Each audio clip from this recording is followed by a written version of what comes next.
Gary, let's take a moment and say thank you to our sponsors at Fuji Sport. Yeah, absolutely. They've been working with us for a very long time, not only on this podcast, but also at the Academy. And I'm taking a peek at their website right now, and they have a brand new ultra light gi. Now, this is mind-blowing. I'm looking at my size. A2 is 2.75 pounds. I mean, that's under 3 pounds. That's mind-blowing. I could even lift that. And go to their website, fujisports.com. Check it out. Anything you could need for your jiu-jitsu journey, you can find at fujisports.com. Hey, it's been a while since we started RŌL TV project. It's been a while since you started it. I did come in later, and I can't say enough about it, especially the new platform. It's really amazing, fully customizable, and you know a little bit more about the structure. Well, so two things you need to know. One is the subscription service, which is $9 a month. You can get access to hundreds of videos, hundreds of drills, techniques, and so on in a very nice library categorized as you need them. But two, different lessons. You can actually purchase those individually and you own them. So the subscription is not tied to it at all. You can look at things like spider guard, half guard sweeps, half guard chokes, folding pass, and so on. There's so many of them out there. So take a look and see where you need help with the videos, right? 30% if you type in RŌL Radio as a code. Who doesn't like saving money? Go to rolacademy.tv. What's up, everyone, and welcome back. If you haven't already, please remember to hit the like, share, subscribe, download, listen, and whatever other button there is, and leave us a review wherever you do listen. That ensures that we can continue bringing you the great guests and amazing content you have come to expect. At the height of the COVID pandemic and under strict Canadian lockdowns, Drew Weatherhead closed and sold his academy, sold his house, put his family of 6 in a travel trailer, and hit the road. Now, over a year later, Drew joins the RŌL Radio from his makeshift studio in his SUV to discuss why he made such a drastic decision, the bonds and experiences he has had traveling across the U.S., his hopes and fears for the future of jiu-jitsu, and so much more. Here is the RŌL Radio with the host of the Social Disorder Podcast, creator of the online instructional platform Drew Weatherhead Jiu Jitsu, and the owner and content creator of the hugely popular Because Jitsu meme page, Professor Drew Weatherhead.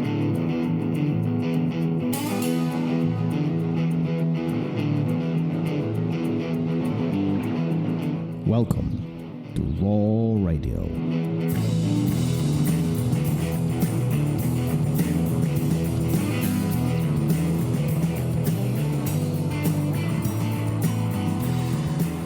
And we're alive. Gary, how are you? I'm good. I'm a little sore, but other than that, I'm doing well. I got to tell you, it was entertaining to watch you go into a panic zone because where the camera's rolling, we'll put this out. So if you want to pay to see it, I did not panic. Everything was calm, cool, collected.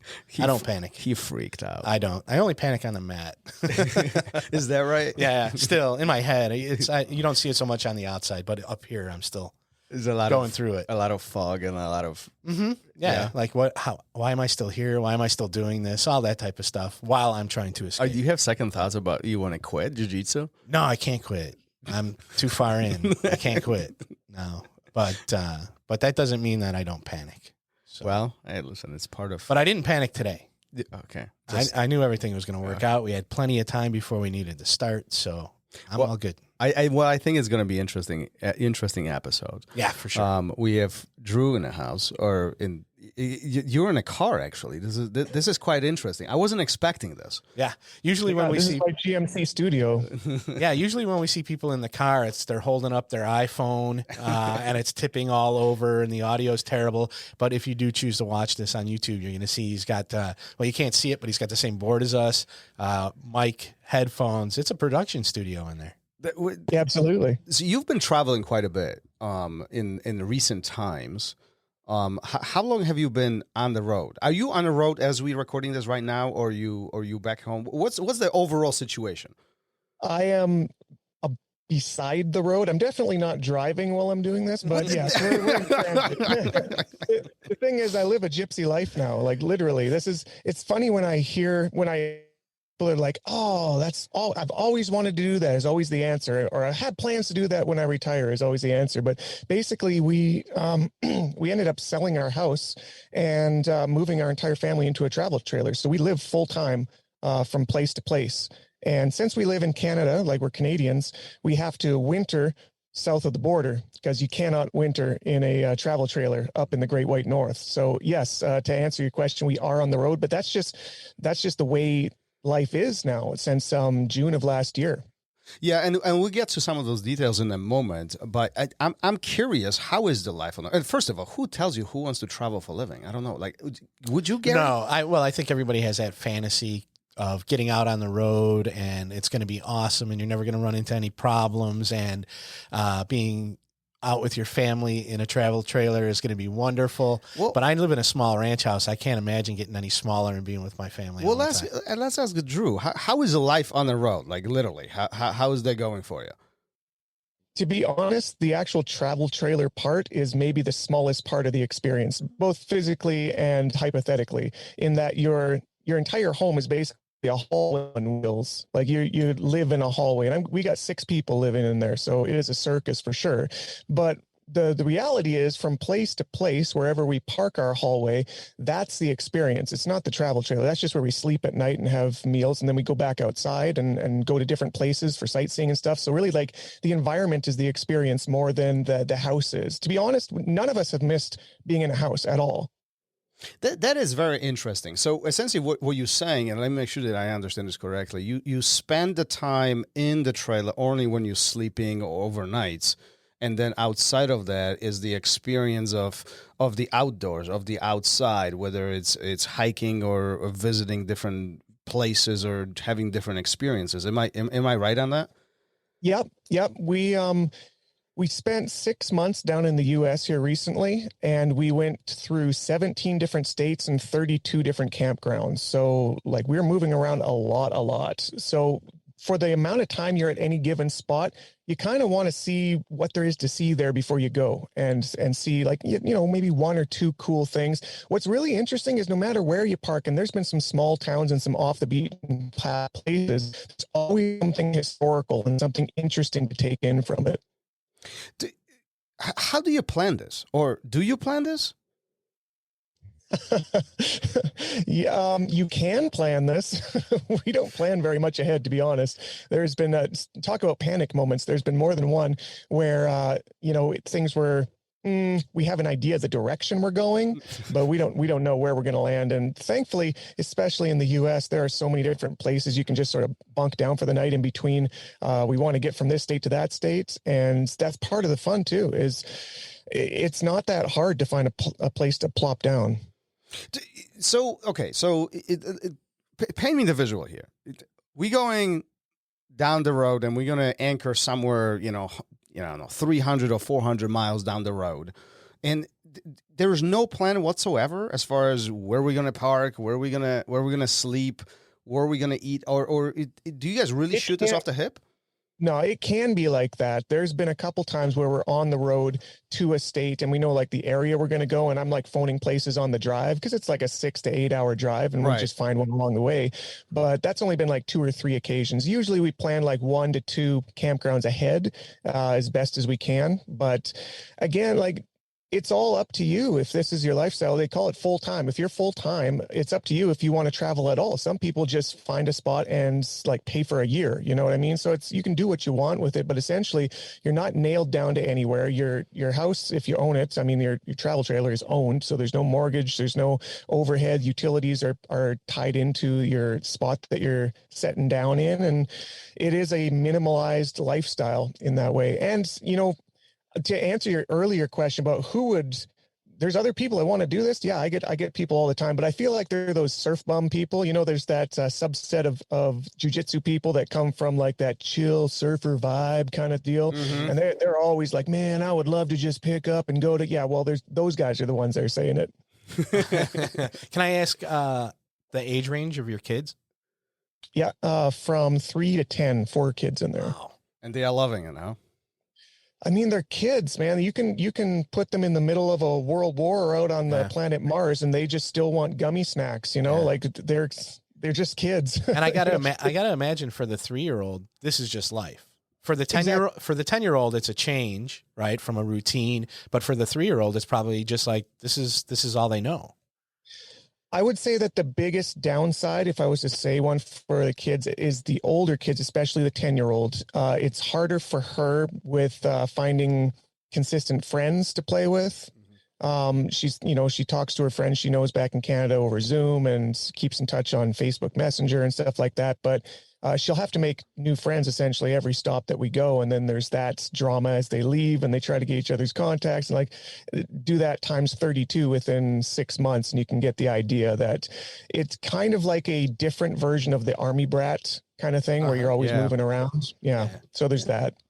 Was this by design? I mean, what I mean by that is this something that you and your family have discussed for a longer period of time prior to happening? Maybe perhaps you've done it on a smaller scale, or this is just something that you just begun and it kind of carries on to this point. No, it wasn't planned at all. It was a option on the table between about 3 or 4 bad options. And this was the one that we ended up going with. And, there's a lot that can be said about the situation that led up to it, but it really is probably the best silver lining that could have come out of it. And I love this part where you just said that many people and a lot of people out there look at situations in a very negative light. And despite of the moment of decision that you guys found yourself in, you are still making the best out of it. And it based on following you and see what you're doing, it seems like it's working out pretty well. Yeah. I mean, this is the thing too, is no matter which decision I would have made when they were all laid out on the table in front of me at that pivotal point and we had to make a decision. Once you make the decision, it's my opinion that you have to put everything into it. Otherwise, don't make it at all. So I believe I could have found the silver lining in any of the options if I had to go pick a different job and work away from home or move to a different place and go to low income housing or whatever it was. Life continues, and it doesn't help anybody involved to just focus on the negative. You got to try to make your situation better. But so Drew, let me ask you, so why in the world so many people focus on negative? Well, it's the primary reaction for the human being. It is part of what keeps us alive. If you were 10,000 years ago on the Serengeti, you could be enjoying your meal and enjoying your family and enjoying your hut as much as you want. But if there's a lion in the picture, everybody's concerned about the lion before everything that's going good, because you have to be. It's a survival strategy. It's built into us. It's hardwired into us that what the problem is what matters first, and then we'll work on from there. But it can become overwhelming in the world that we live in today, the information age particularly, where you can get completely avalanched under problems, and you need to pick the ones that matter most. And it's the thing I try to focus on the most these days is keeping a solution mindset. Don't just focus on what the problem is, which you do. You have to focus on what it is, but you only focus on it for so far as you find the solution to it. Yeah, essentially what you're saying is I think Simon Sinek said this, two types of people. One, they see a path to the goal, and the other ones, they see all the obstacles on the way to the goal, and they focus accordingly to those two different groups. And that focus really pivots into who you become and how you solve the problem, or how you take on this path that you just stumble upon, right? Yeah, and both of them are right. Neither of them are wrong. You can see the goal and you can also see the obstacles, but it's what you focus on is going to definitely determine where you end up at the end of it. Yeah. For those who don't know, Thomas and I know your story. If you could give a little bit of backstory, what led up to this decision, and sure. Your life on the road. So this weird thing happened in 2020 where nobody wants to talk about. Yeah, this thing they call the novel coronavirus everybody's hearts and minds. Essentially, up in Canada, the lockdowns were pretty hard. They were pretty brutal up here. And I mean, without going month by month and week by week, there was many times during many different lockdowns up here where I already owned a Brazilian Jiu-Jitsu gym that I had started about a year and a half prior to that. I was just getting to the point where things were starting to go good. Things were in the black. We had a good student base. We were looking at getting new mats, looking at a new, bigger location, all the good things that a gym likes to see in the first couple of years. We were just getting there. And then everything shut down. But it was just for 2 weeks, so don't worry about it, right? So at the end of 2 weeks, we were like, like, turns out it needs to be about 3 weeks. And then it turned into 6, and then it turned to 8, and then it turned into 12. And then the first lockdown lasted nearly 5 months. And I don't know how many small businesses that have been around for a year and a half have 5 months worth of bills that they have stored away in their savings, but we did. So the bills don't stop coming when you're locked down. That was the biggest problem with this whole thing. So by the end of about 4.5, 5 months of the first lockdown, we were probably half a month, a couple weeks away from just breaking completely and going under. And thankfully for us at that time, the restrictions lifted. We were allowed to start phasing in training again. And we did, and built our student base back up. We had lost about half of our members in that time. So it was kind of like, well, it set us back about a year. We got to build this back up. And we did from about late June of 2020 to about November of 2020 when they locked down again.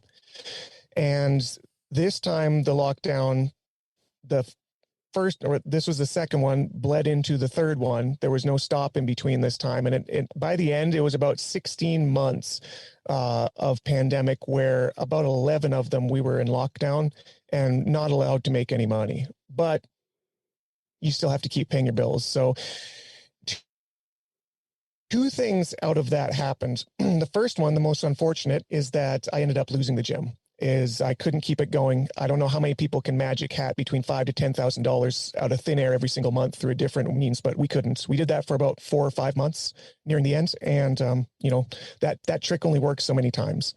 But the good thing that came out of that is that, do I still have you guys? Yeah, we're still here. We're still Oh, here. you're just totally still. I'm like, oh no. Okay, I got you riveted. The good thing that comes out of that situation is that I learned how to make an income in multiple different ways that were peripheral to the gym, but somehow connected to jiu-jitsu. So I started doing t-shirts. I started doing instructionals. I did instructionals with Jiu-Jitsu X, with BJJ Fanatics. I had my own site. I started a member site. Like, I tried everything, just shotgun strategy, and tried every single thing that I could do. And thankfully that led to the point where, even though I had to close the gym, and even though I had to sell my house to cover my bills, it turned out that we had enough from the sale of our house to get the trailer. And I kind of came out of the situation with a new skill set of e-commerce, where I can now, there's this word that everybody loves to use over the pandemic, and I think it's overused and people misuse it. It's called pivot. Have you heard this term? Oh, yeah. Yeah. So people like to say, you just need to pivot. You got to find a pivot. And the problem is, when it's you that needs to pivot, there is no pivot button. You can't just, okay, and today I'm going to pivot. Pivot, what that actually looks like is like somebody took you out on a plane into the middle of the ocean, dropped you in the middle of it, and says, paddle to the nearest thing. That's what it feels like when you're pivoting. So I didn't have any lifeline at this point. All I knew is we were drowning. We were living in a trailer now, and I got to figure it out in real time. And that was the game, and that was the goal. And thankfully, long story short, to this point, we've been doing it since June, and we're ahead of the curve at this point. Well, what a beautiful story. All these hardships and all these tough decisions led you to the life that you really enjoy today with your family. But let us in on some of these conversations that took place leading to these tough decisions, because I'm trying to visualize this. I have kids on my own. Gary has kids on his own, and obviously you have yours. And sitting and talking to your wife and to their kids, like, listen, we need to sell the house. We lost the job that I have. It's not about our choice. We can't control any of this. This is tough stuff. This is tough. What are these conversations that are taking place internally? Well, first of all, my wife is actually the hero in this situation. Don't give me any credit, because I was the one that was going out every day to try to find some way to make more money. And I was firmly in that mindset for months. Like I said, like 5 months straight of, there is no other option. I have to fight to win every single dollar that I can to keep this thing going. And I'm going to get my gym open and all that. And she had to sit me to a month and a half before we actually made the decision, be like, Drew, you're burning yourself on both ends right now. And I obviously appreciate what you're going through and what you're trying to do, but we might want to look at other options before we get to the point where we don't have them anymore. And that's where the conversation started. And she was the one with the level head in the situation. She actually was the one that came up with the idea for the trailer. It wasn't me. And so a lot of people ask me, like, how did you convince your wife to do that? It's like, actually, she convinced me.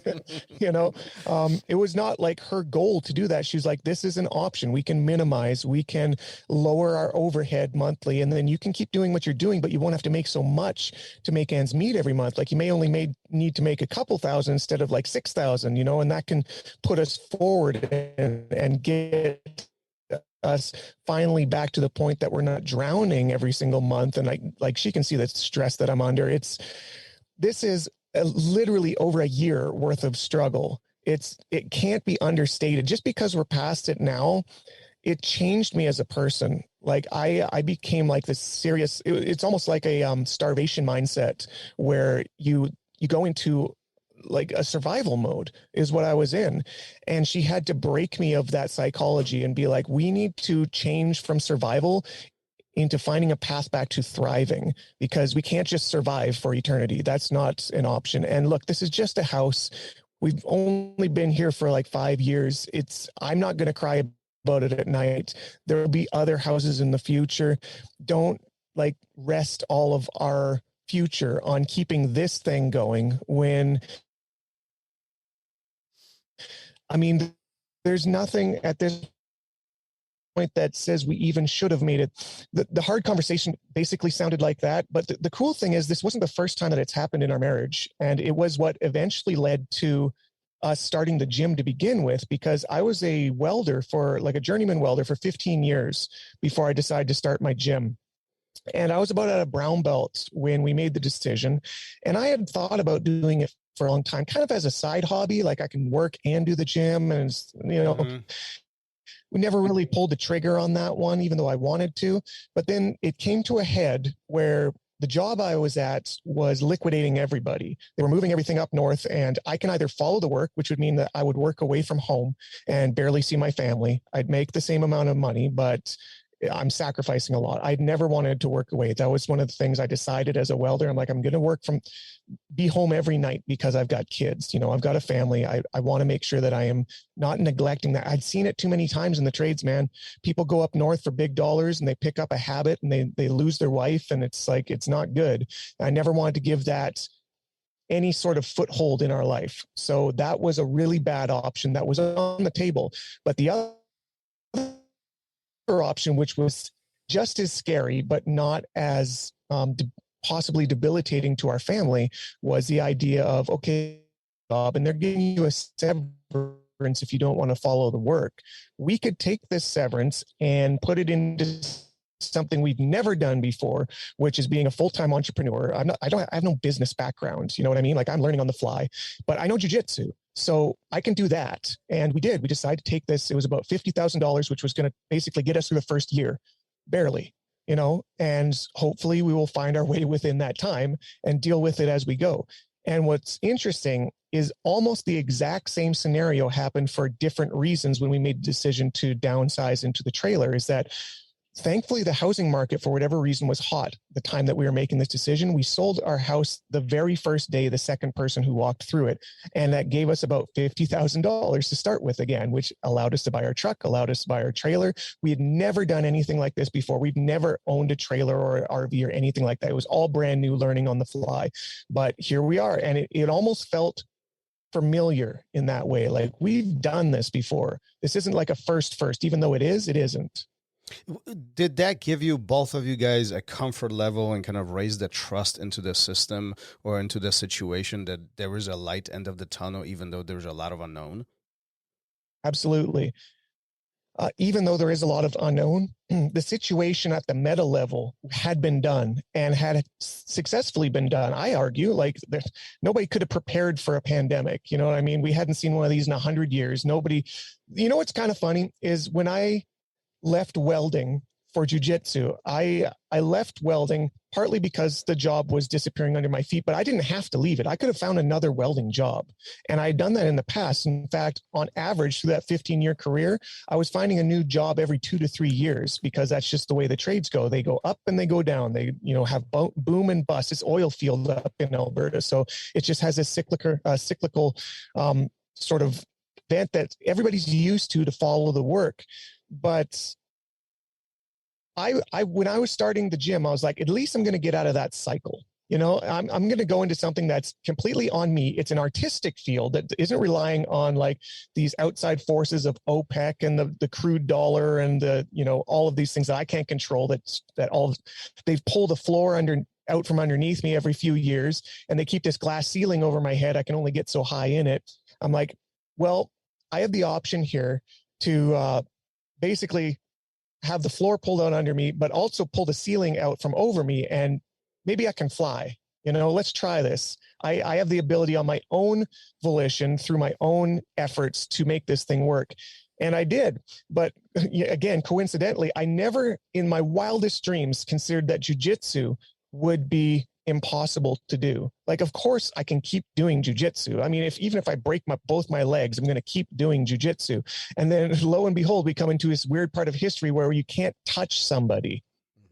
I know. I don't think anybody, forget about the pandemic, but I don't think anybody has even remotely anticipated that we would be in a position where situation out of our control puts us in a spot where, we can't be in the same room, but we can't even touch each other. We can't be in like very close proximity. Like I often said, last 2 years to our students, like we picked very wrong hobby to be involved in for this whole situation, but it is what it is. And I gotta tell you, I love the attitude of it is what it is.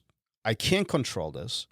I can complain about this all day long. It will get me nowhere, or I can really find a lesson in all of this, and I can trust what I do know and make the best out of this. What do you think, Gary? Well, you and I have talked about this a lot, that the only thing you can own is your response, right? And whether we're talking about jujitsu or something as insane as a pandemic, the only thing you can own is how you respond to it. And, a lot of people went the opposite way and kind of shut down. So it's really nice to see people that saw what was laid out in front of them, chose an option, owned it, went through it 100%. Like you said, I don't think there was any, well, you didn't say it. I'm going to say it, half-assing it through what you're doing now.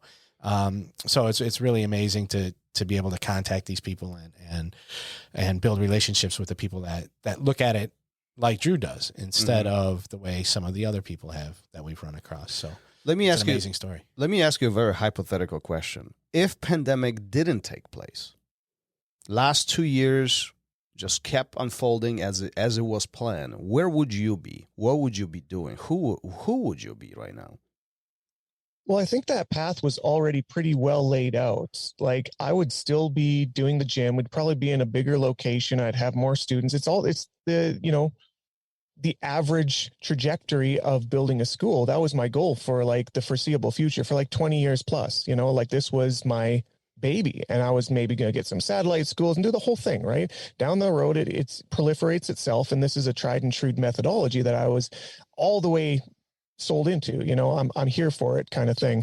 But one of the things to speak to that now that I've learned, or at least one of the lessons that personally I've taken away, don't take this as advice to people out there. This is just my own experience and one of the lessons that I've learned, because lessons in general come from failure. They don't come from success as often. Okay. Like, success is kind of its own lesson. It's like, sweet, that was fun, I want to do that again. Right. But people forget, or they neglect, or they belittle that failure leads to success. Failure is not success. It's part of success. You know what I mean? But one of the lessons I learned through this failure, which again, whether it was my fault or not, it happened. Okay. And it changed my goals from, I should just restart another gym, start from square one, to I picked up a new skill, being able to do jujitsu like remotely through the internet, picked up people who learn from me around the world now instead of just locally. I've made all sorts of contacts through my travels throughout the States. I'm sure we can talk about that too, that have absolutely exploded the possibility for what I can do here. And at the same time, one of the things that I took away from this situation, again, not giving advice, I don't want to start another gym, especially in this country. I feel like I got burned on it. And I don't think that my government is going to not do the same thing the next time they have the chance to do so. I don't feel that I want to put myself in that situation. Look, it was not easy, and I never want to have to experience that again. And I would rather at this point, thankfully, because of the silver lining I've come across, I would rather go down that path personally than to try to start another gym and have it taken out from underneath me again. I'm not going to do that. So what I'm hearing from you, if there was an opportunity for you to go forward, but go and explore an opportunity of having an academy, you would say, I'll pass? I've had many different people from many different places offer me like an instructor role at their academy, or even some people saying we could, buddy up and start a new academy.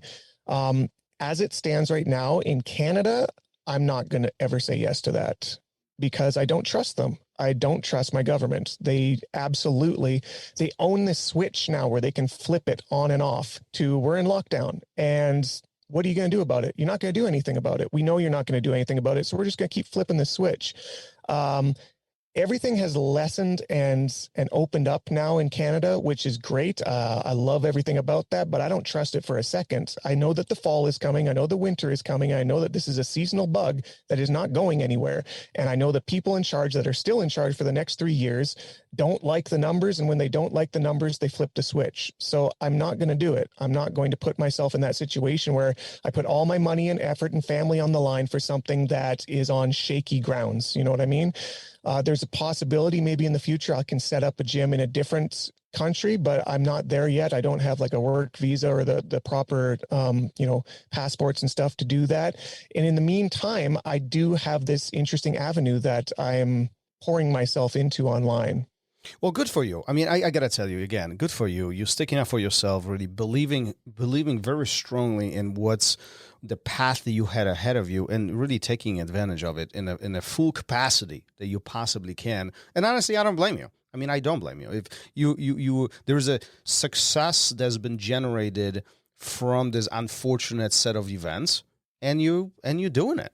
Doing good for you. I mean, that's phenomenal, in my opinion, at least. Gary? Yeah, I think that, when we were going through it here, we often told people, how actually as bad as it is where we're at, it's other people have it much worse. Mm-hmm. And they're not getting taken care of by their government as far as being able to apply for loans, things like that. And the lockdowns were obviously much harsher. And I could see where people would say, okay, never again. As you're going through making these contacts, can you explain a little bit about what that's like as far as, are you staying multiple days at a gym? Are you just dropping in for a seminar, weeks at a time? How does that look for you? Yeah. So one of the interesting things is when I was first going down to the US, a lot of people were like, you got to come in for a seminar. You got to drop in if you're in the area for a seminar. And I did a couple that were kind of pro bono, because I didn't come down with a work visa. So like I could teach, but I can't make money because, it's illegal to do that. Right. But because of that, again, kind of roadblock that's there for directly making money with every stop that we go to, I found it was more fun and I got more out of it, more benefit out of it, just dropping me in as a student. Like if they want me to teach a couple techniques for a class, that's cool, but I'd rather be there and like get to be the student again for a while, and under some phenomenal instructors as I went through different states, which was really, really cool. And those are the type of contacts that I probably wouldn't have made in the same way if I was just the guy coming in for a seminar. You know what I mean? Like it's always nice to get some money in different stops and for that reason, but like it's different when you're like the celebrity in the room instead of just like this guy that's coming through and training for 3 or 4 days before he goes to the next state. And so like I made some personal friendships and some contacts with people that are like, people like Ricardo Liborio, people like Eddie Bravo, people like all along the way. I was down in Austin and met all the guys there at B Team and at Roca, and like it was really cool. That I think is more important long term than just doing a seminar run. Any fun stories from the visits? Oh yeah, dude. Lay it out. Yeah. One of the more fun ones, and there's so many, but one of the ones that I like to tell is when I went down to 10th Planet headquarters down in LA.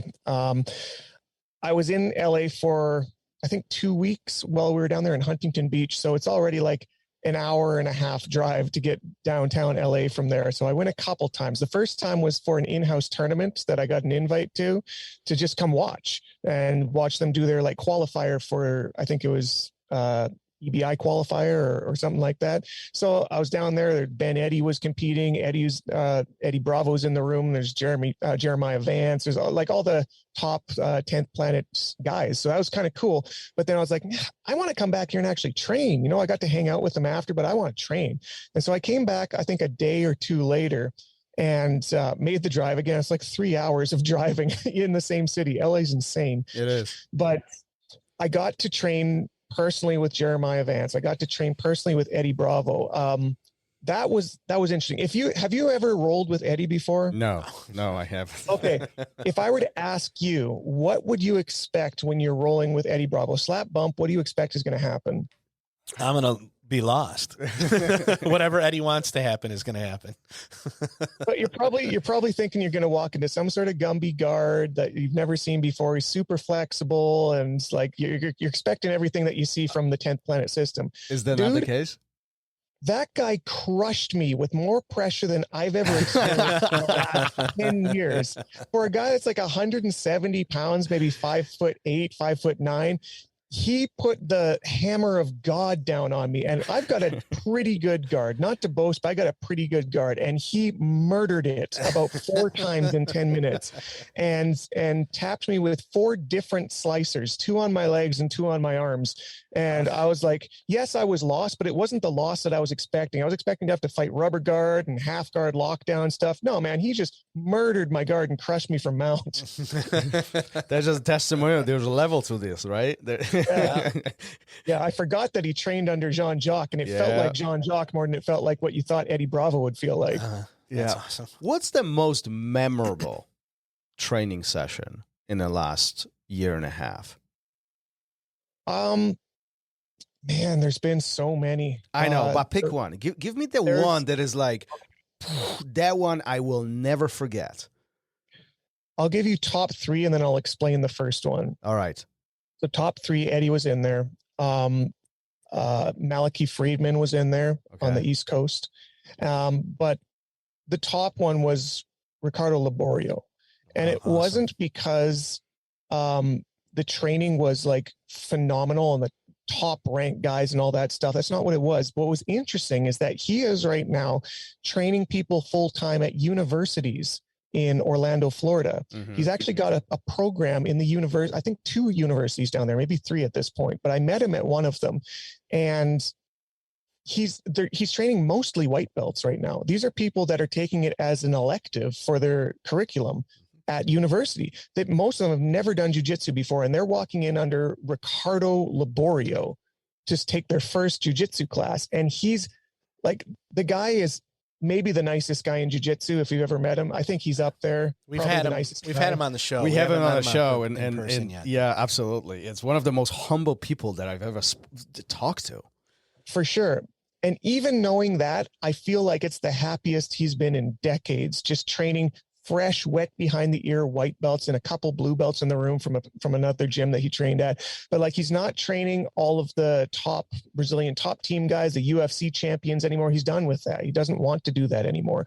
And he's so excited, and just that excitement bubbles over during the whole training session of teaching the next generation, and specifically trying to instantiate it in universities the way that wrestling is in the US. He wants jiu-jitsu to be what wrestling is in the future for for an option, not only as like an option in universities, but maybe for like a collegiate path into hopefully some sort of Olympic or national run that has a career tied behind it. Maybe you can get scholarships for it. This is his goal, and he's actually very actively working towards it. So it was very cool to be in the room with him. I was there for the whole day. We did like 2 sessions and had a lunch in between, and like 8 hours with the guy was just like the energy that he put into this, and the goals and aspirations he has behind it was it was magical. Visiting all the academies and meeting all the individuals around, U.S. and Canada and everywhere you're traveling, do you think that there is an opportunity for jiu-jitsu to become mainstream? And I don't mean, what we see today on pay-per-view or TV, some of the competitions and so on. I mean, for it to become so known that our kids in the elementary school, they have jiu-jitsu. They know what jiu-jitsu is. Everybody on the street knows what jiu-jitsu is. Kind of becomes a household name, if you will, household item. Do you think that's a possibility at all? Not only do I think that's a possibility, I think it's an inevitability at this point. I think that we're many steps down the road towards that. And I can speak to that particularly because 15 years ago, when I started doing jiu-jitsu in Alberta, there was none. Like, it was, if you even knew what it was, you were in a very select group of super nerds, and like I had to look up the only place to train in my entire city of 80,000 people in the yellow pages. And it was the only one. And it was in a guy's garage. You know what I mean? Like, I was in the Wild West days of where I was learning. And from then till now, we went from having 1 black belt in the entire province of Alberta to, at this point, over 500 black belts in a 15-year period. And like, a lot of them have their own schools in different parts of the province. And this is a sparse province compared to states down, south of us that have our population of the entire country in them. And that has been going on for maybe a decade longer than it's been going on in Canada. So I think that, yeah, like, we're already at the point where you can drive down anywhere in LA or some hyper-populated city center in the US, and you'll see as many jiu-jitsu places as you'll see karate places. And I think that's kind of our bar, our metric to know that we've hit the mainstream, is that they're kind of turning into Starbucks at this point. You can find them on most corners. Is that a good thing or bad thing? It can be one or the other. It depends on what we do with it. This is an interesting topic, actually, when you're bringing up the trajectory of professional jiu-jitsu. You're saying, apart from that, but that, I believe, drives the sport. I think that's what made the sport what it is, through Elio Gracie and through Carlino Jr. Doing the IJF. I think a lot of people would agree that without that sporting aspect to it, jiu-jitsu would have already died in the 50s and 60s. It had a renaissance back then because of the sport. And I think that can be used as a case study to be watching that as a driver for what we're seeing right now. And what we're seeing right now is both exciting and a little bit disturbing at the same time, because it is primarily focused towards no gi. Now, speaking as someone who does primarily gi, there is the major difference between them, besides the garment, is the belt. And that is if you're a gym owner, you know how important that belt is for retention of students. It just is. Like, I know everybody says leave your ego at the door, but everybody's trying to get that next belt. And in no-gi systems, it is more of a purified system of, we're coming to do jiu-jitsu because we love jiu-jitsu. And I love that spirit of it, but it speaks to much less people over time. You're not going to be having people that are willing to go through the absolute grind of doing jiu-jitsu long enough to become an expert if there aren't markers of success along the way. And I fear that if we lose the belt system because no-gi takes over gi and gi becomes like the 10% and no-gi's the 90%, that we might actually be shooting ourselves in the foot down the road, because our numbers in the gym are going to be getting lesser and lesser over the years. And it's just going to be focused more towards the hyper athlete and less towards the casual hobbyist, which everybody, again, who owns a gym knows that's like 80 or 90% of the people who pay the bills is the hobbyist. And if it turns into, you need to get into this sport to be a professional, we're going to lose a lot of our driving population behind the sport. And I'm not saying that to be a fear monger, but at the same time, you can look at case studies over time. How many catch wrestling schools do you see around? None. Yeah. I was just going to bring that up. It sounds like it could regress to what even worse than what wrestling is at this point. Mm-hmm. Yeah. And wrestling, even though it doesn't have belts, it has markers. It has, like, you're going up through a system, you're going through your high school, you're going through your college, you're going through university, you're going through the states, you're going through the nationals, you're going through the Olympics. It's got the next goal ahead of you. You know what I mean? But even so, like, if you aren't going to have a professional career in that, most people drop off around high school, right? Because the next goal is just too far. It's not what I'm going to do. I'm going to be a lawyer. I'm going to be a doctor, whatever.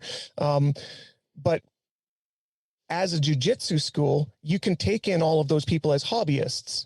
And I feel like if you looked at in the past at things like catch wrestling, at things like Irish collar and elbow, which were very, very hyper popular grappling styles for their time. And for a very long time, by the way, like, catch wrestling was the thing for, 200 years.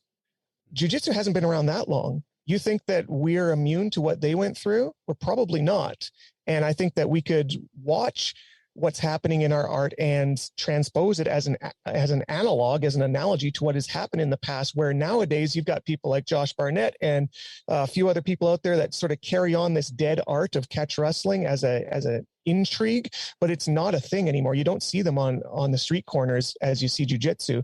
And jiu-jitsu is in a very good spot right now that it doesn't always have to be in. We earned our way here. And I think if we aren't careful along the way, 20, 50 years from now, it might not be there in the same way. I hope that this isn't the golden age leading into the bronze age. You know what I mean? I hope this carries on towards bigger and better things. So what can we do in your mind? What can we do for jiu-jitsu to continue growing versus, well, kind of, dissolving itself, because that's what we are talking about? I believe that we need to keep primacy on the hobbyist. To be honest, that is the majority of people who do it. And the saying has always been out there: jiu-jitsu is for everyone. Jiu-jitsu can change anyone's life. And that's true in a lot of different ways. That becomes less true the more funnel visioned we are on a particular goal. And if that particular goal becomes a professional path, it's difficult. You know what I mean? Like, it's good for the professional. Don't get me wrong. I love that people are being able to make $50,000 in a professional grappling tournament nowadays. That's awesome for them. But if that becomes the whole story, and if you aren't on flow wrestling or flow grappling, you aren't doing jiu-jitsu, it's not worth it anymore. That's a problem. That's where we'll lose the majority of people. If it becomes what it's not today. What it is today is a lifestyle. If it becomes strictly a sport and strictly a professional sport, we're going to lose a lot of people. Well, and a lot of individuals out there who speak on this particular topic, they talk about this separation that starts taking place, gi and no gi, and gi's targeting a lot of the hobbyists, the people who have the professions, and they do this kind of as a getaway, as a learn new skill, as kind of stimulate yourself in the physical and the mental way. And then you have this no gi, which clearly targets a little bit more professional, a little bit more physical approach to jiu-jitsu, and with an opportunity for compensation. But as time goes on, many of them say that they do separate. They go in a separate directions, and at some point they could become two separate items, two separate sports, two separate arts. What are your thoughts on that? That would actually be preferential compared to the option that I laid out, that everything moves towards professionalism. I think that it's extremely important to have the hobbyist side of the art that actually supports. It's like the structure underneath everything that's built on top of it. You can't take out the bottom of the structure and expect it not to collapse. So that would actually be good if they separated in a way that no-gi was more specific to professional jiu-jitsu, and gi was like for everyone else. I don't know if that, look, I love doing both. And I subscribe to the idea that you need to choose one or the other. I think you can choose one and the other. But again, what we're talking about is the major meta driver for the sport and the art in general. And I believe that if all we look at is a sport, then we lose the art. And if we lose the art, the sport, like the groundwork underneath it disappears. We're not going to have the next generation. Well, let's hope that all of us, we are wrong on this, and this will continue, and then we can continue doing this. I'm planning with being 75 and still on the mat. So, well, I think you're safe, but it's the guys that are starting now that are 45, 50, even 35. I'm talking about our kids. I'm talking about our kids. I mean, I love it so much. I would love my sons to do it. Sure, and I think that, but when you have kids, it's easy, to throw them in with no gi. Maybe, you know what I mean? And that, like we talked about with your 3-year-old, that's just life to them. That's just jujitsu to them.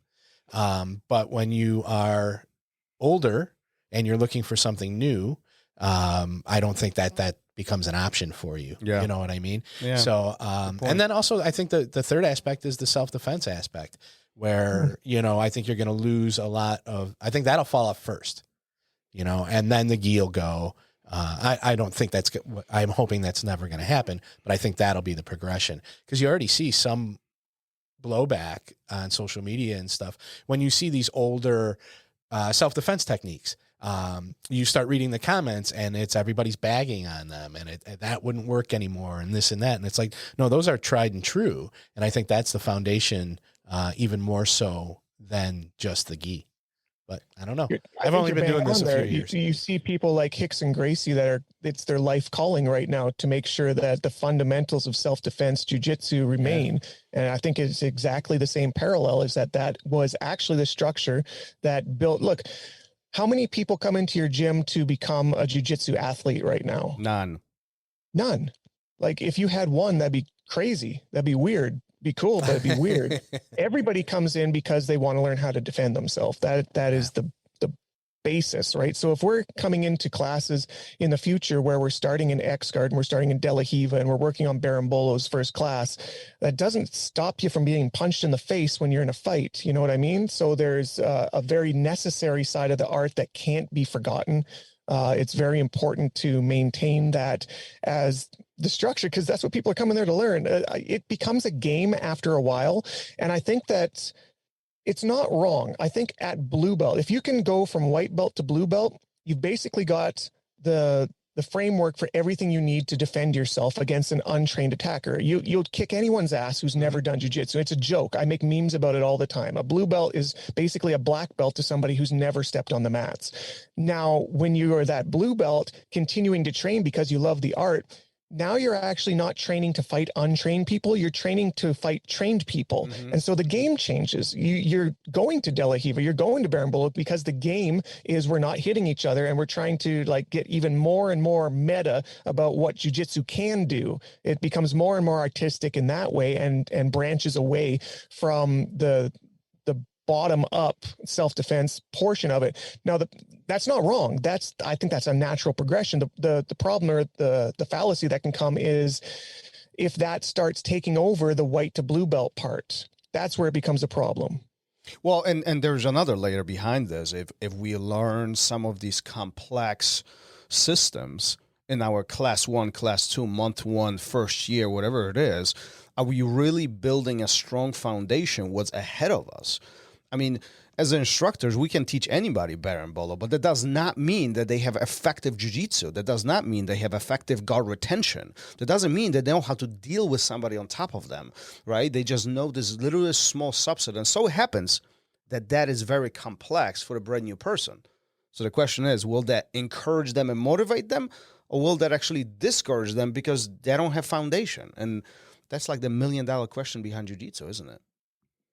It's person to person for sure. I think that to specialize on something before purple belt is a mistake, because usually you'll find that if you got good enough to get your purple belt, but you specialized on one small subset, like you're a leg locker or you need to be in full guard or whatever your game is, you get exposed really badly, which is good. You should have your holes exposed so that you can fix them. But some people will double down at that point and just try to extra specialize on their specialty. And, it's this self-perpetuating problem. And then I guess the worst case scenario is they become the instructor at that point and they just try to, build up little mini-me's of themselves in this specialist sense. I mean, it feels great to win a gold medal, but if you're doing things that won't protect you, if you need to use it for protection, which should be, again, the prima facie doctrine to jiu-jitsu is you better be able to defend yourself. you look real stupid. It makes the art look bad if you're pulling guard on the street kind of thing. But, as dumb as that sounds, how many takedowns have some of these people done in the last 2 months? Can I count them on one hand? Do they always start on their butts? Like it does lead to a point where they are getting rusty on fundamental things that are important for people between that white and blue belt to have as a structure underneath what they're learning. No, I agree, 100. I could not agree more. Actually, this is phenomenal. Listen, Drew, we've been talking for almost an hour, 50 minutes, about things now, last 2 years, and so on. But let's go back in time. How in the world did this all start? Do you remember your very first time on the mat? Oh, yeah. Actually, the very first time was on the grass. I think most people's first time grappling was by mistake. But yeah, I had a friend. I guess I was 24 when I started, and I had a friend who was the jiu-jitsu guy in our group. We all did karate at some points for like, I think I was in it for like 3.5 years. But of my karate friends, there was the jiu-jitsu guy who had a couple Vale Tudo VHS tapes that he got from Black Belt magazine. And he'd done 2 weeks of jiu-jitsu training under a Japanese jiu-jitsu guy. So he knew how to do a triangle choke, a rear naked choke, and he could sweep you from closed guard. So that made him an expert. I was about to say he was an expert. He was the king of trampoline wrestling. Like you couldn't beat this guy. And so there came a point, there's this pivotal story in my story where I had done a couple years of Kali as well, which is a Filipino weapon style that has it's just stick fighting. It's cool. It gives you an idea of what you can do with the weapon. But one of the interesting things about it is part of their style revolved around disarming people that have weapons that used a small variety of joint locks. So basically small shoulder locks, wrist locks, elbow locks to try to get the weapon out of the person's hand. And there was one that they called a bent elbow hammer lock, I think is what they called it. It was just an Americana, right? And it was the only lock that I knew when I was playing around with our jiu-jitsu guy that took me to the ground. I scrambled around, ended up in his closed guard. And I didn't know that you're not supposed to try to Americana somebody from their closed guard. But the good news is he didn't know that either. So I grabbed onto his wrist, the only thing I knew in the world from that position, figure forward my hands and pulled it back and made him tap. And the world exploded in my mind at that point. Like, hold up, wait a minute. The guy who least of all of everybody I know wants to admit he failed at the thing he's supposed to be good at, just admitted that he lost to me against his best efforts. There was no judge involved. This was not pulling a punch. There was no like foam padded batons we were using. This is totally different. This is real. And like literally the next day I was looking up in the yellow pages. I got to find somewhere that does this because this is the thing. Yellow pages, you mean like the thick book? Yeah, the phone book. Yeah. I'm making a joke for the young kids out there. They don't know what yellow pages are. Yeah, that's 2007 technology. Yeah, that's when next time you visit Grandma, she'll show you one. I'm sure she's still got one somewhere. Where do you think you would be if that day didn't happen? Man, I've thought about that a few times, and I guess there is an infinite amount of possibilities because I have only stuck to that path since. So like avoiding all others, I don't know. It could have been anywhere. It could have been good. It could have been bad, but I have no regrets. Recently, I asked somebody this question. I'm going to ask you because it's always interesting to hear this answer. But if somebody paid you $10 million, $100 I was thinking about, before you ask, yeah, I was thinking that we should make this a regular question. Should we? Yeah, I think we should. Let's so do it. let's All do right. it. Let's do it. All right. Well, something new someone's happened. Look at that. Drew, you're changing our show. Look at that. Listen, if somebody paid you $100 million right now, wrote your check, and said, listen, you're going to forget about jiu-jitsu. You go back in time, and you forget everything, meaning all the people you know, jiu-jitsu itself, you forget all the relationships, everything associated with jiu-jitsu. Would you do it? I would shake that man's hand, drag that man's arm, and choke him unconscious. Not a chance. There is a 0.0% chance. Look, I'm 39, which doesn't sound too old, but it's old enough to know that money doesn't buy happiness. I've had money before, not millions of dollars, but enough to be like, I got some money right now. It really didn't change my day to day. What satisfies me as a person, and this isn't for everybody, but it absolutely is for me. I have to get my grappling in. I have to. I become a miserable person if I haven't been on the mats for a week, for a month. I can't imagine the rest of my life. My wife would probably leave me. Do you get cranky without jiu-jitsu? Absolutely. I've gone through stints where I've been like a month off. I used to, one of my welding jobs, I was a month on days, a month on nights, and my academy had no afternoon classes, so they only trained in the night. And so for a whole month, I would have nothing, and I was so miserable, and I'm sure my wife can attest to it. Like, we should bring her on the show. Sleeping in a different bed. Yeah, exactly. Like I deserved it. I deserved the doghouse many days during those 1 month stints. But listen, the reason why I love this question that I asked you about $100 million, because it puts in a perspective how embedded into our lives, this I don't even know what to call it, a lifestyle, a hobby, this thing, and it's way beyond learning jiu-jitsu. It's so I don't know a different word, but embedded into us that it would be impossible. Like I thought about this many times. There's no way that I would be able to give up everything associated with it. First of all, I would have no friends. Like I don't even know who to talk to. Like that's one. Two, like I mean, my life would be completely different. Like, who knows? I would be dead probably somewhere. And like, I don't know if it's that drastic, but yeah, I mean, it would be I definitely would be different. One cranky dude. That's for sure. I mean, one lethal homeless person. So that's a big statement. And so far, everybody that I have asked who are active in jiu-jitsu, their answer is the same. No way. Oh no, over my dead body, there's never I would be able to give that up. So, as more I think about this, it's really a strong testimonial to the fact that, this is part of us. This is not an activity. This is not a hobby. This is not something we do. This is who we are. And you know what I think it is? There are a lot of different activities that feed a certain part of what we need as a human creature, whether it is lifting weights and it feeds our physical output need, whether it makes us think and it feeds our philosophical need and our problem solving need, or whether it gives us community and it feeds our social need.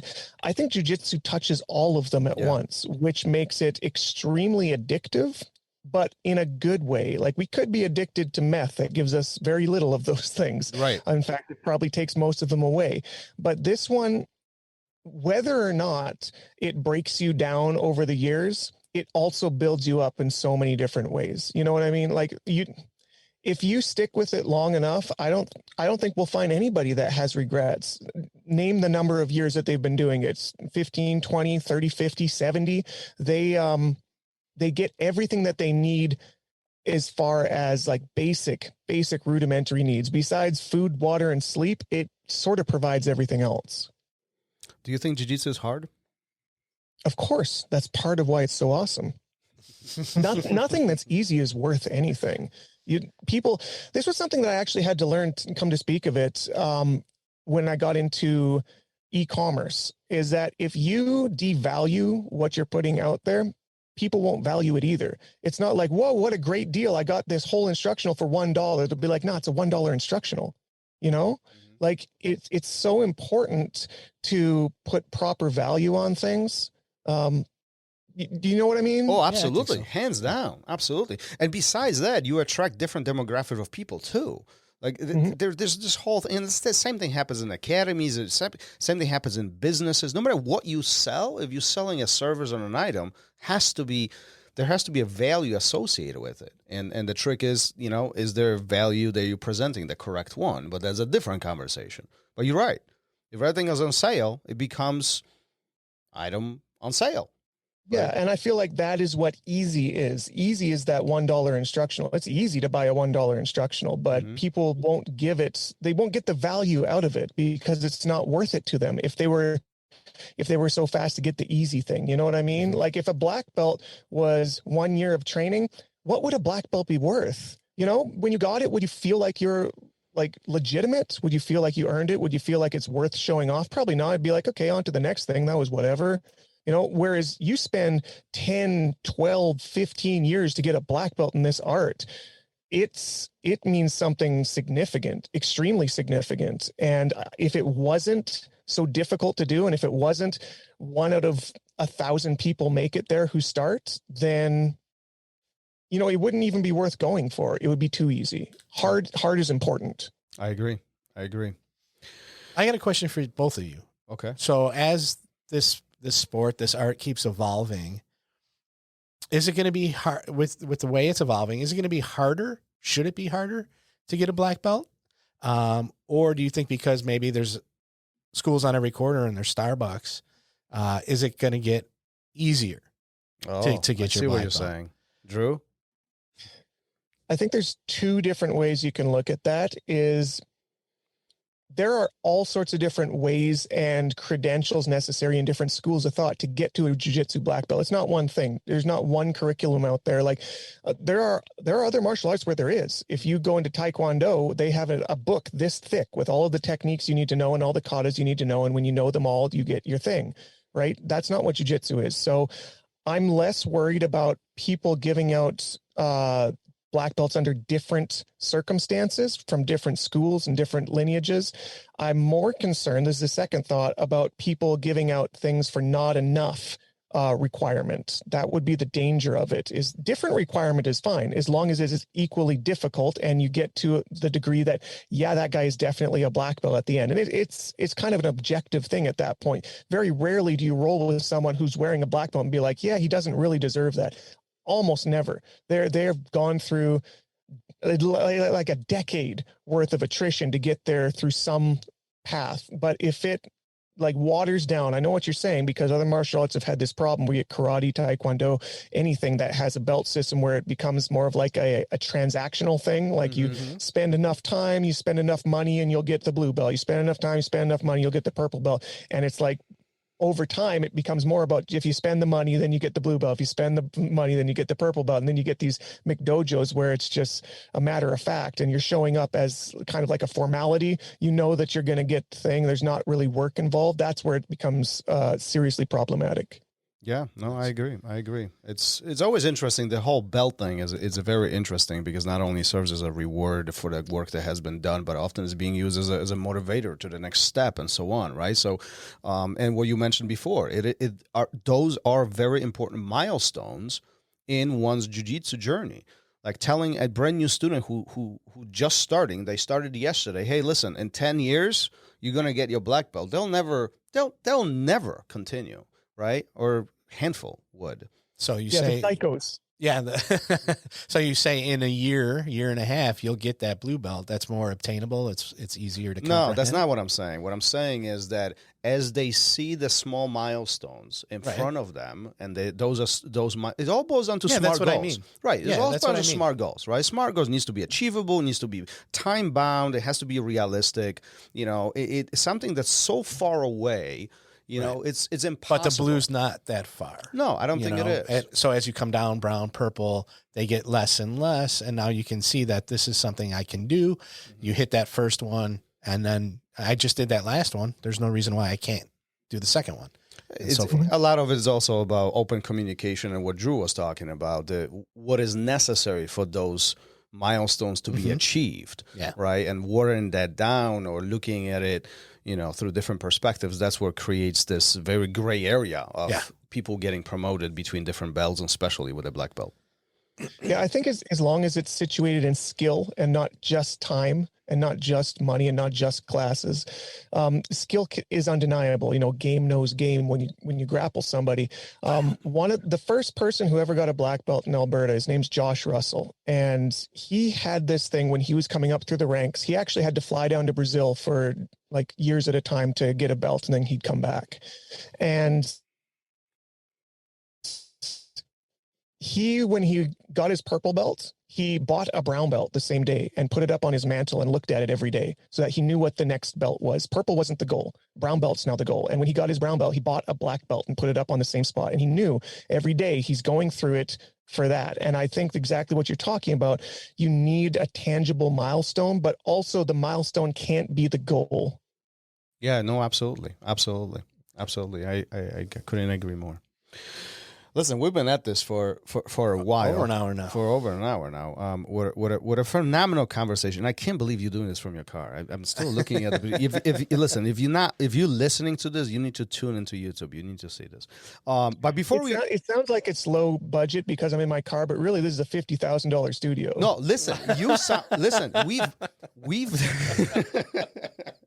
well, listen, there's always two ways to look at things. But listen, on a serious note, we've done 100 of these, and you're arguably the best sound that we've had. Yes. So there's you, man. that $50,000 studio is working very well for you, man. Funny story for you. I'm going to name drop for a second here. You know who Mac Lethal is? Yes. Yeah, he's a famous rapper who is also a purple belt, by the way. I've rolled with him. He's awesome. Loves jiu-jitsu. But when I bought this new gear, which was pretty recent, I spent like, I don't know, $1,200 on some really good gear to sound good, because I've been just recording on my phone for my podcast. I'm like, it's not good enough. And he's like, man, I saw you got this new gear. You need to record something for me and send it to me, and I'm going to tell you what you need to do better as far as your setup and your environment to have just the best sound possible. I'm like, sweet, Mac Lethal is going to tell me how to tweak my gear. And I record it exactly where I am right here in my GMC Yukon, and I send it to him, and he's like, honestly, bro, it's pretty tight. Well, there you go. That's wonderful. Oh, as we're wrapping this up, end of each episode, we have a question for you. Somebody who was sitting in your seat in the previous episode asked a question not knowing that you will be answering it. Gary's going to take a lead on that, and let's see where this leads. This is from our last guest, Nick Salles, and he wants to know, if you could go back and redo one thing about your jiu-jitsu, what would that be? Immediately some injuries come to mind, but I don't think that I would ever avoid them all. I think that there was a mindset problem for me between white and purple belt. There was a different one at purple belt, but I want to speak to that one first because more people can probably equate to it. Is I felt like every class was a fight. And when I got to sparring, I had to win every fight.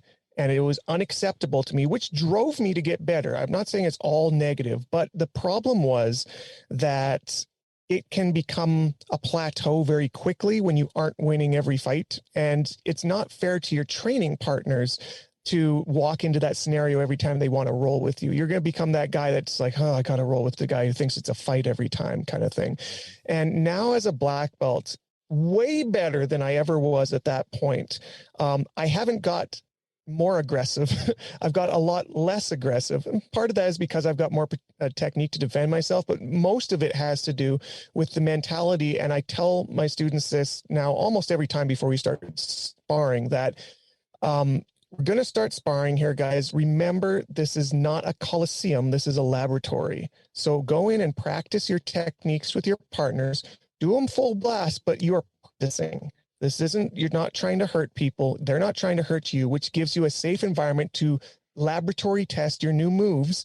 And then when you need to go to the Coliseum to win the gold medal, you can turn it on at that point, but you're not walking in beat up. You haven't had all your best rounds in the gym and you're walking in with 35 injuries. Like some of the best people I've ever trained with roll like that. Is they save their competition roles for the competition. And in class, it's funny. I remember John Donaher jokingly talking about all these people that come in and train with Gary Tonin, and he hears them in the locker room afterwards like, man, I had a really good roll with Gary. I can't believe I caught him. I was like, it wasn't even my best move, man. Maybe he's not even that good. Maybe I'm better than I thought I was. And John's just trying not to laugh out loud. He's like, everybody thinks that when they finish rolling with Gary, because he lets them do wild shit to him, because he wants to get in the worst possible scenarios while he's training. It's his laboratory, right? He lets his blue belt start with a full rear naked choke on. And then he says, yeah, my blue belts tap me out. Yeah, your blue belts tap you out, but you also give them everything they need and then try to take it away. It's a different type of thing. But then you watch him in tournament and people are like, I'm sure these same people that tapped out Gary Tonin in training watch him and he's like, it wasn't like that. And that's, I think, the biggest thing that I would try to undo or try to redo if I had to, was like earlier in my training, look at it more like a laboratory instead of a coliseum. I think many individuals who have been on the mat for a long time share similar thought. Like, I know, and I said this publicly on this show, I was the biggest jerk when I was a white and blue belt. Like, you did not want to train with me. I was awful training partner.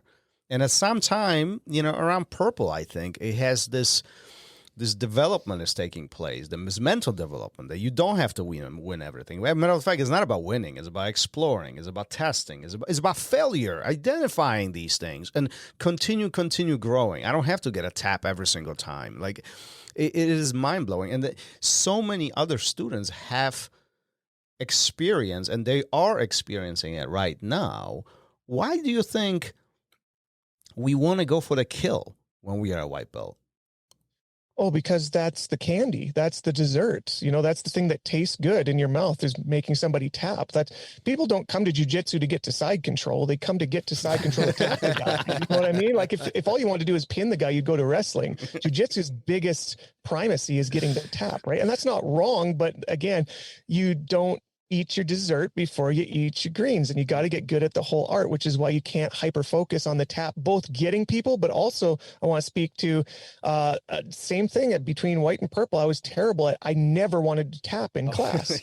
And right. Like, get over it. Get over that shit, because it's so unimportant in class. There's that classic interview. I forget which basketball player it was. He's like, it's practice. It's just practice. We're talking about practice. I think it was Allen Iverson, man. Yeah. And that's exactly it. Like, he said it in basically 4 words, it's just practice. And it really is. Like, don't feel like you can't tap to a lower belt, and build an environment where the lower belt doesn't feel like he just tapped an upper belt because, he's so much better. If you can get to that point, then everybody will learn safer. Everybody will learn faster, and you won't have these egomaniacs that end up hurting everybody in themselves. And I think you nailed it right now. Part of building an academy is having this healthy and safe environment where not only people don't want to kill each other, but they want to help each other. Right? I often say, if we destroy each other, who are we going to train with? We're not. We are done. It's over. What a beautiful conversation. I love this. I'm loving it. Gary? Yeah, I do too. Thomas always asks, and I think he forgot. What? So I'll ask it. What? If people want to get a hold of you, find you. I was getting there. All that, were you? Okay, yeah. Sorry. Go ahead. I want to do it this time. How can they find you? Where can they look? We know, but for all those new people listening, let them know. Sure. What's funny, and it's kind of refreshing, is because Jitsu never even came up in the conversation. It's usually a focal point that I have to rehash every podcast. But for those who don't know, I have a meme page on Instagram that just so happens to be the largest Brazilian Jiu-Jitsu meme page in the world. And that's where you'll find me. If you go there, because_Jitsu on Instagram, or you can go to my personal Instagram at Drew.Weatherhead. Both of them have the same link in bio, which leads to just a laundry list of all the different places you can find me on the internet. That is the easiest way. And reach out anytime. I'm very easy to get in the DMs, and I hope to hear from you guys. Well, thanks for being here. Thanks for sharing the wisdom and stories and all the beautiful things. We wish you the best of luck with your travels and with your situation, with your journey. I mean, that's what a beautiful thing. Like, it's awesome and refreshing to see this positive outlook on life. So congratulations on this. And we'll be watching from the sidelines as you continue doing amazing things for the world of jiu-jitsu. Thank you. Sorry, one last pitch. I would be remiss if I didn't say it. I have my own podcast too, if you guys want to listen. It is almost nothing to do with jiu-jitsu. So if that's what you're looking for, you might be disappointed. But if you want to hear my thoughts on everything other than jiu-jitsu, I have a podcast called Social Disorder, and you can find that at the same links that you'll find on Because Jitsu and Drew.Weatherhead. And as always, we'll post all the links in the show notes, so you can go follow Drew and listen to his podcast, and obviously get his thoughts and videos and everything that he does. Amazing stuff. Awesome. Drew, best of luck. Thanks for being here, and let's wrap this up for today. My pleasure. Thanks for having me. Thank you. Peace. Thank you for listening to RŌL Radio. If you enjoyed the show, don't forget to leave us a review and help us make the show even more amazing. For future episodes, check out our website and follow us on all major podcast platforms. Take care.